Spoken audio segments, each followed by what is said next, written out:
Gégé la Maline. Ce nom ne vous dit peut-être rien, mais pourtant, elle est considérée comme la Jeanne d'Arc des gommes, par son courage, son dévouement et son honneur. Pour mieux comprendre son périple, nous allons commencer par vous conter l'histoire d'une reine, la reine Stylotte 4 couleurs.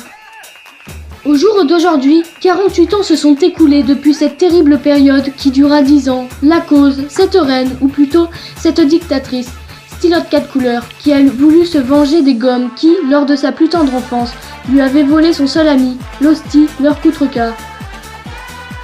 Une fois au pouvoir, elle mit son terrible plan à exécution. Elle ordonna de castrer toutes les gommes mâles et d'exécuter toutes les gommes femelles afin que notre merveilleuse espèce disparaisse à tout jamais. Le massacre étant de plus en plus important, Gégé la Maline décida d'agir. En effet, elle était une des seules femmes restantes parmi les survivants.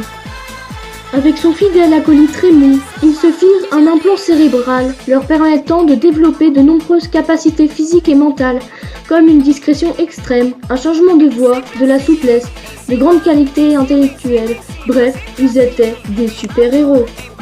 Nous étions considérés comme l'espoir qui semblait à l'époque impossible. J'étais belle et bonne, dit-elle avec nostalgie. Je me suis fait passer pour un homme cassé. La dictatrice ne se doutait de rien. D'où son nom, Gégé la Maline. Gégé était en effet très maligne.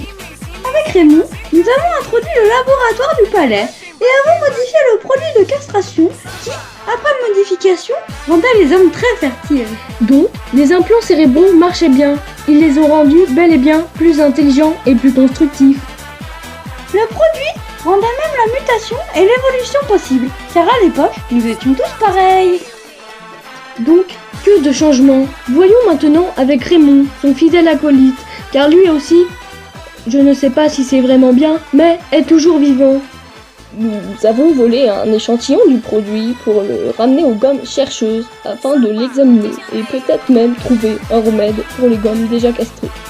Que d'actions héroïques! Les gommes chercheuses ont alors trouvé un remède et ont enfin pu commencer à se reproduire. Chez nous, les femmes sont enceintes pendant un mois seulement. Toutes les femmes survivantes, dont moi, ont eu alors beaucoup d'enfants. On a renforcé nos rangs. Vous étiez donc, ce qu'on peut dire aujourd'hui, une belle bande de cochonnes ou de baiseuses, à vous de voir. Oui, c'est ça. On a attaqué le palais et on s'est emparé de la reine. Il y a eu beaucoup de morts et de blessés. En effet, beaucoup de pertes et de blessures plus ou moins graves. Une fois captive, le sort de la dictatrice a été décidé. Elle sera jetée dans la jungle de l'horreur.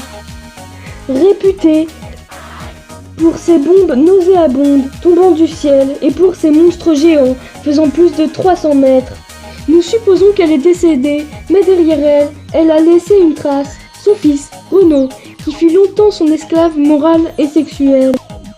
Il raconte que sa mère avait honte de lui. Il est une gomme. Vous voulez connaître son histoire, alors il faudra attendre le prochain épisode.